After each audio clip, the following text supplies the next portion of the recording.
تو بہت ہمیشہ سے ہی کافی کریٹیو آدمی ہیں اور بڑے محنتی آدمی ہیں، اور ان کی میں نے کہانیاں بھی پڑھی ہیں، لیکن مجھے یہ معلوم نہیں تھا کہ یہ اتنی شاندار کہانی لکھ سکتے ہیں۔ میں سمجھتا ہوں کہ یہ نہ تو مبہم ہے کہیں سے، بلکہ ابلاغ ہے اس میں بڑا بھرپور، اور بڑے بھرپور طریقے سے اس کو بیان کیا گیا ہے۔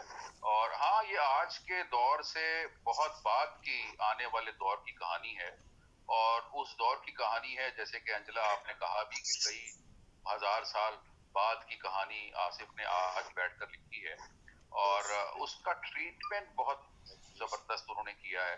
اور مجھے کہیں ابلاغ کا مسئلہ نظر نہیں آتا، مجھے نہیں کہیں نظر آتا کہ کہانی مبہم ہے اور کہانی واضح نہیں ہو رہی۔ کہانی بہت واضح ہے، اور آصف نے اس کو واضح کرنے کے لیے جہاں تک ممکن ہو سکا ہے۔ دیکھیے، آصف وہ رائٹر تو ہے نہیں جو خواتین ڈائجسٹ میں لکھنے والے رائٹر ہوں۔ آصف ایک کریٹیو ہیں، اور ڈیفینیٹلی جب کسی معاشرے کا کریٹیو کوئی نئی چیز لکھنا چاہتا ہے تو وہ اس وقت جو ہے اسی طرح کے تجربے کرتا ہے۔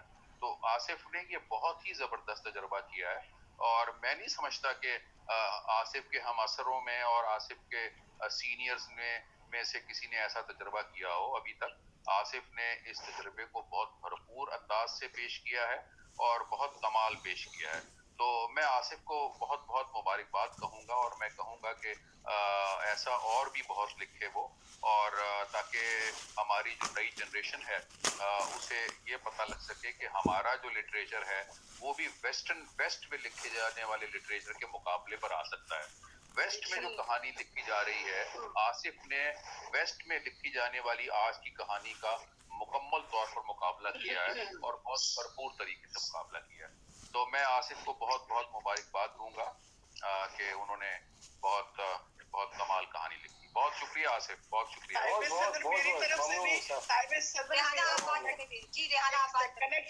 جی، میں کنیکشن ختم ہو گیا تو میں صاحب صدر کو بول چکے ہیں، میں ان سے ہی کہوں گی کہ میری طرف سے بھی آصف کو بہت مبارکباد دیتے ہیں، بہت شاباش دیتے ہیں۔ بہت شکریہ آپ کی۔ انہوں نے انتہائی جدیدیت کا مظاہرہ کرتے ہوئے ایک نئی راستہ بالکل۔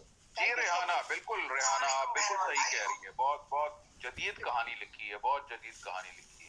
بہت شکریہ۔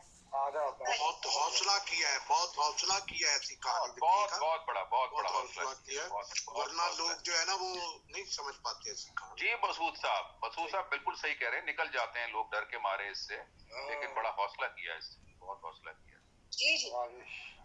جی جناب، آصف علی آصف نے جو کہ تکنیک کے بھی آدمی ہیں، تو ان کے ہاں ہمیں امید رکھنی چاہیے کہ وہ ایسے افسانے دیکھ سکتے ہیں، اور ان کے ہاں ایسی ٹرم اصطلاحیں آ سکتی ہیں جو ہم فوری طور پہ ہم نہیں سمجھ سکتے، لیکن یقیناً ارشد رضوی صاحب صحیح کہہ رہے ہیں کہ ہم ایسا افسانے کی ضرورت ہے ہمیں کہ ہم مغرب کے افسانوں کے ساتھ اس کو کھڑا کر سکیں۔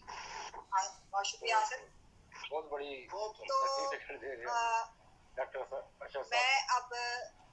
میں اب حنیف عابد شاعر ہیں، افسانہ نگار ہیں، صحافت کے شعبے میں آپ کا بہت اہم کردار ہے۔ آپ کی بچوں کے ادب پہ آپ نے بڑا کام کیا ہے، آپ کا پہلا شعری مجموعہ آغاز سفر بھی آ چکا ہے، اور بچوں کے حوالے سے آپ کا بہت بچوں کے ادب پہ لکھنا بالکل آسان کام نہیں ہے۔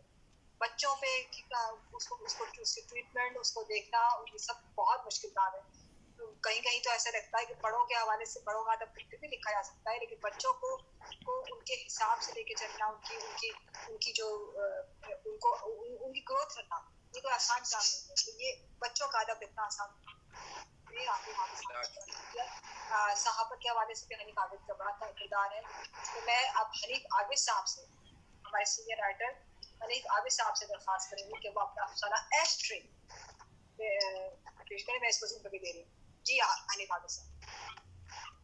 بہت شکریہ انجیلا، جناب صدر کی اجازت سے افسانہ کروں گا۔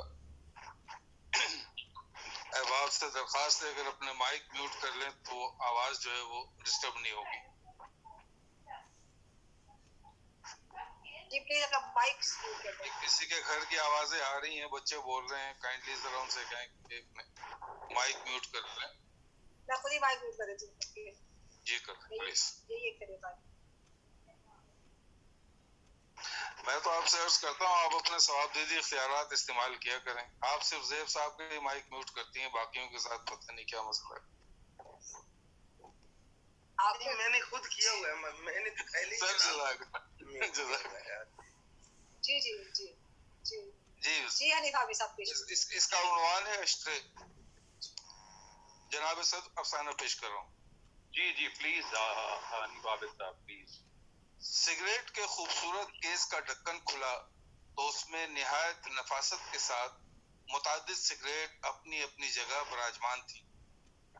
مالک نے ان سگریٹوں میں سے ایک کا انتخاب کیا اور اسے نکال لیا. ایک نیا لمس ملتے ہی سگریٹ کے بدن میں سرسراہٹ ہوئی. چند لمحوں کے بعد مالک نے سگریٹ کے ایک سرے کو سلگا کر کش لیا. سگریٹ کو ایسا لگا جیسے اس کے پورے بدن میں حرارت بھر گئی ہو. اس نئے احساس سے اسے تکلیف پہنچی. سگریٹ کا دل چاہا کہ وہ پوری شدت کے ساتھ چھلانگ لگائے اور واپس سگریٹ کے کیس میں جا چھپے, لیکن اسے یہ معلوم نہ تھا کہ اب واپس جانا اس کے اختیار میں نہیں. ابھی وہ سراسمیکی کی حالت میں مبتلا تھی کہ اس کے مالک نے ایک اور طویل کش لے کر اس کے پورے بدن کو جھنجھوڑ ڈالا. سگریٹ نے اس افتاد کے بعد اپنے اندر ایک نئی تبدیلی محسوس کی. اگرچہ اس کا ایک سرا جل رہا تھا جس کی وجہ سے اس کی رگوں میں حرارت کی لہریں دوڑ رہی تھیں, لیکن وہ اپنی اس نئی کیفیت میں ایک قسم کی لذت بھی محسوس کر رہی تھی. سگریٹ کا کش بھرے جانے پر اس کے اندر جذبات کی جلترنگ بجھنے لگی. خوشی اور غم کی ملی جلی کیفیت کے درمیان جب سگریٹ اپنے ساتھ گزرنے والے لمحات کو سمجھنے کے قابل ہوئی تو اس کے مالک نے اسے ایشٹرے میں پٹخ دیا. ایشٹرے میں آتے ہی سگریٹ پر ایک نئی دنیا منکشف ہوئی. اس نے دیکھا کہ ایشٹرے کچھ جلی, کچھ اتجلی, بعض مڑی توڑی سگریٹوں سے بھری پڑی تھی. اس کے نزدیک ہی پڑی ہوئی ایک ہتھ جلی سگریٹ نے اس کی آمد پر ناگواری کا اظہار کرتے ہوئے کہا, لو ایک اور آ گئی ہمارے سکون کو غارت کرنے. پاس ہی ادھڑے ہوئے سر والی ایک سگریٹ نے منمناتے ہوئے کہا, بھائی اپنا سر دور ہی رکھو, پتہ نہیں کیا کھاتی ہو, تمہارے منہ سے عجیب سی باس آ رہی ہے. نووارث سگریٹ حیران اور پریشان اپنے اطراف میں بکھری ہوئی سگریٹوں کا جائزہ ہی لے رہی تھی کہ اس کے مالک نے ایک مرتبہ پھر اسے اپنی انگلیوں میں بھینچ لیا. کچھ دیر بعد مالک نے کش لیا جس سے سگریٹ کے انگ انگ میں ایک مرتبہ پھر زندگی دوڑنے لگی. سرور کی یہ کیفیت عارضی ثابت ہوئی اور ایک مرتبہ پھر مالک نے اسے ایشٹرے میں رکھ دیا. اس مرتبہ اس کے جلتے ہوئے سر کی تپش سے ایک سال خوردہ سگریٹ کا پرانا کاغذ سلگ اٹھا. سال خوردہ سگریٹ نے خوفار نظروں سے گھورتے ہوئے کہا, آنکھیں نہیں ہے کیا, دوسروں کو تکلیف دیتے ہوئے شرم نہیں آتی, ہٹاؤ اپنا دوزخی سر ورنہ کچل کے رکھ دوں گی. نئی نویلی سگریٹ سکپٹا گئی. اس نے نہایت لجاجت کے ساتھ کہا, میں نے دانستہ تمہیں تکلیف نہیں پہنچائی, مجھے میرے مالک نے یہاں پٹخا ہے. میں تو اپنی مرضی سے سانس تک نہیں لے سکتی, بھلا تمہیں کیوں کر جلا سکتی ہوں. سال خوردہ سگریٹ نے کہا, بس بس رہنے دے, یہ بھاشن کسی اور کو دینا, میں سب جانتی ہوں. مجھے اختیار اور بے اختیاری کا فلسفہ نہ پڑا. کبھی میں بھی نئی نویلی تھی, لیکن میں اپنے اندر کی آگ سے دوسروں کو نہیں جلاتی تھی. ایشٹرے میں بجھی ہوئی ایک اور سگریٹ نے برا سا منہ بناتے ہوئے کہا کہ بڑی آئی مالک کی مرضی کی تابع, یہ سمجھتی ہے کہ جیسے ہم ہمیشہ سے اس ایشٹرے میں ہی پڑے ہوئے. نئی سگریٹ ان جلی کٹی باتوں سے بے مزہ ہو رہی تھی کہ اچانک ایک مرتبہ پھر اس کے مالک نے اسے اپنی انگلیوں میں بھر لیا. انگلیوں کا لمس ملتے ہی سگریٹ کے دل میں ایک نئی دنیا کی سیر کرنے کی امنگ نے جنم لینا شروع کر دیا. چند لمحوں کے بعد مالک نے سگریٹ کو اپنا قرب بخشتے ہوئے اس کے بدن میں ایک مرتبہ پھر روح پھونک دی. اس کش نے سگریٹ کو سرور کے ایک نئے جہان سے روشناس کرا دیا. سگریٹ مست ہو کر جھوم ہی رہی تھی کہ مالک نے اسے ایک اور طویل کش بھرا جس کے اس کے رگو پہ میں سنسناہٹ بھر گئی. اب مالک نے سگریٹ کو پھر ایشٹرے میں پٹخ دیا. ایش ٹرے میں رکھے جانے کے بعد سگریٹ مخمور نگاہوں سے اپنے اطراف کا جائزہ لینے لگی. اسے لگا کہ ایش ٹرے میں مڑی توڑی اور بجھی ہوئی سگریٹیں اس کے سامنے حقیر کیڑے مکوڑوں کی مانند پڑی ہیں. اس نے ایش ٹرے کی سگریٹوں کو مخاطب کرتے ہوئے کہا کہ تم کیا جانو کسی کے لیے جلنے میں کتنا سرور ہے. یہ ایک نشہ ہے جو سر چڑھ کر بولتا ہے. اس کا ایک ایک لمحہ کیف اور سرمستی کا قلزم ہے. تم نے اس زندگی کی قدر نہیں کی. اپنی نااہلی پر پردہ ڈالنے کے لیے تم زندگی سے نفرت کا اظہار کرتی ہو، حالانکہ زندگی اپنی ذات میں صرف نعمت ہی نعمت ہے. یہ بھاشن سن کر ایک جلی بنی ہوئی سگریٹ نے ایش ٹرے میں پڑے پڑے کہا کہ بس بس، زیادہ بکراتی نہ جھاڑ. ابھی تو نے زندگی کا اصل مزہ نہیں چکھا ہے. جس چیز پر اپنا اختیار ہی نہ ہو اس میں لذت ڈھونڈنا ایسے ہی ہے جیسے کہ بھوسے کے ڈھیر میں سوئی ڈھونڈنا. تجھے ہری ہری اس لیے سوج رہی ہے کہ تو نے ابھی تک دکھ نہیں جھیلے ہیں. اپنوں سے جدائی کا دکھ، دل نہ چاہتے ہوئے مسکرانے کا دکھ، ہنسنے کی جگہ سلگنے کا دکھ، بے بسی اور بے اختیاری کا دکھ، اور ہر لمحہ ختم ہونے کا دکھ.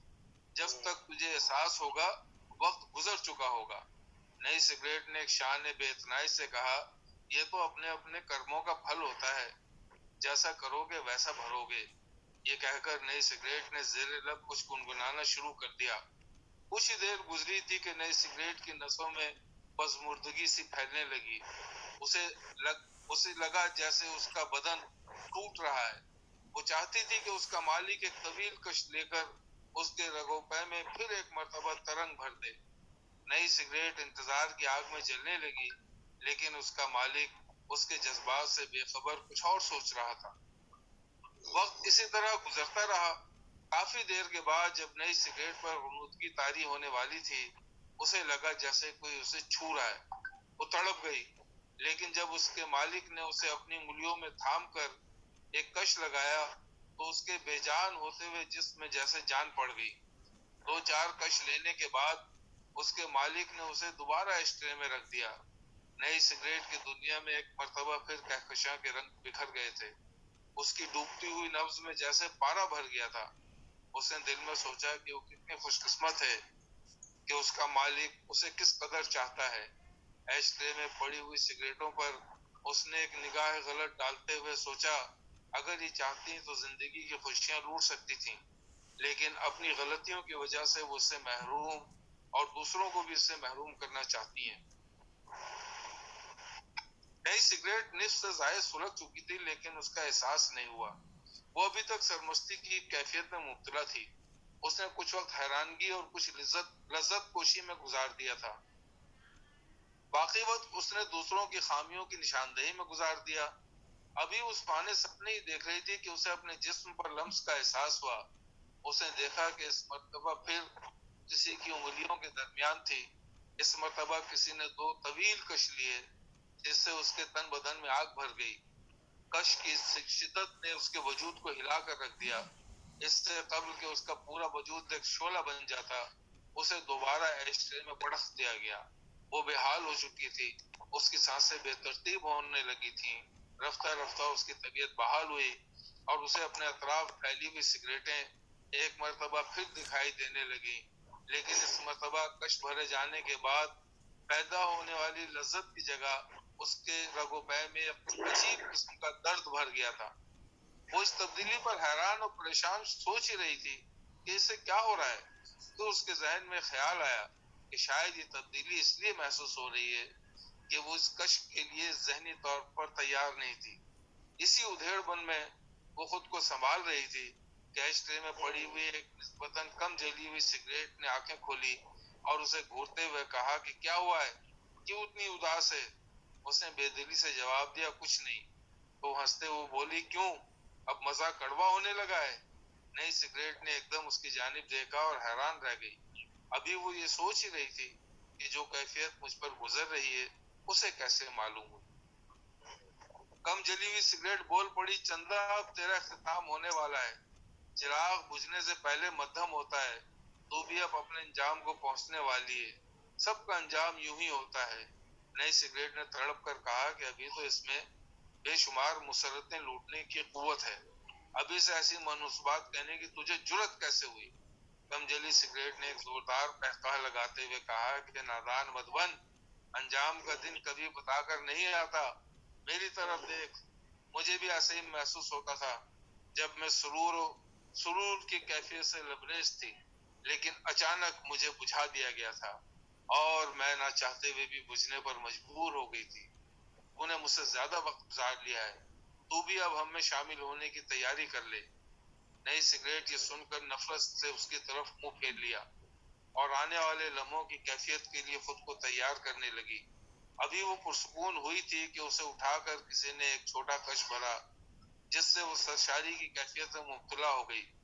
اسی کیفیت میں وہ سہانے سپنوں کی دنیا میں کھو گئی، جہاں ہر طرف خوشیاں ہی خوشیاں بکھری ہوئی تھیں، ہر طرف قوس و قزح کے رنگ پھیلے ہوئے تھے، ترنم ریز آبشاروں کی فوار ارد گرد کی فضا کو مخمور بنا رہی تھی، ہر طرف زندگی اپنی تمام تر رعنائیوں کے ساتھ رقصہ تھی۔ اسی دوران نئی سگریٹ کو اپنے بدن پر کسی کی انگلیوں کا لمس محسوس ہوا۔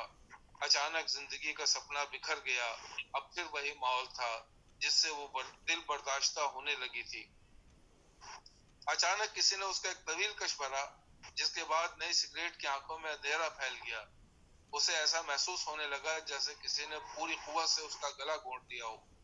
کچھ دیر بعد اس کے مردہ جسم میں جنبش پیدا ہوئی، ذہن کی تاریکیوں میں ہلکی سی زندگی کی رمق بیدار ہوئی، تو اس کے دل میں پہلا خیال یہی آیا، کیا وہ ابھی تک زندہ ہے؟ ہاں، ابھی میں زندہ ہوں۔ اس کے ذہن کے کسی گوشے سے اسے یہ جواب موصول ہوا، شکر ہے، ورنہ میں تو سمجھ رہی تھی کہ شاید میں مر چکی ہوں۔ اسی دوران کسی نے اسے ایک مرتبہ پھر ایشٹرے میں پٹخ دیا۔ ایشٹرے کی دنیا میں واپس آتے ہی اس کی جان میں جان آئی۔ اسے ایسا لگ رہا تھا جیسے اس کا پورا بدن ٹوٹ رہا ہو، اس کا سانس دھونکنے کی طرح چل رہا تھا۔ وہ سوچ رہی تھی کہ اسے کیا ہو گیا ہے، اسے تو کش بھرے جانے سے لذت محسوس ہوتی تھی، اب اس کا دم گھٹنے لگتا ہے، آخر ایسا کیوں ہو رہا ہے؟ ابھی وہ اسی ادھیڑ بن میں مبتلا تھی کہ اس کے برابر میں پڑی ہوئی ایک بےجان سگریٹ نے جھرجھری لیتے ہوئے اس کی جانب دیکھا اور منمناتی ہوئی آواز میں اس سے کہا کہ کیوں خود کو زبردستی اٹکا کر رکھا ہوا ہے تو نے؟ بس کر، اب آ جا ہمارے پاس، بے مزہ زندگی گزارنے کا کیا فائدہ؟ آج نہیں تو کل تو آنا یہی ہے، پھر زبردستی کیوں بوجھ بن رہی ہے؟ نئی سگریٹ جواب دیا، نہیں۔ نئی سگریٹ جو اب نئی نہیں رہی تھی، حیرت سے اس کی بات سن رہی تھی۔ اب اسے سمجھ آ رہی تھی کہ اس کے اندر تبدیلیاں کیوں پیدا ہو رہی تھی۔ اس نے خاموشی سے سر جھکا دیا اور خود کو سچائی کے سپرد کر دیا۔ بہت شکریہ۔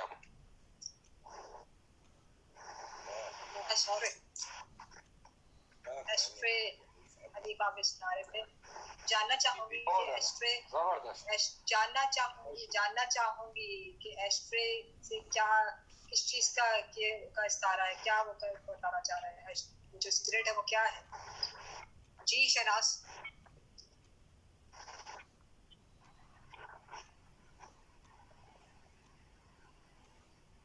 جی شہناز۔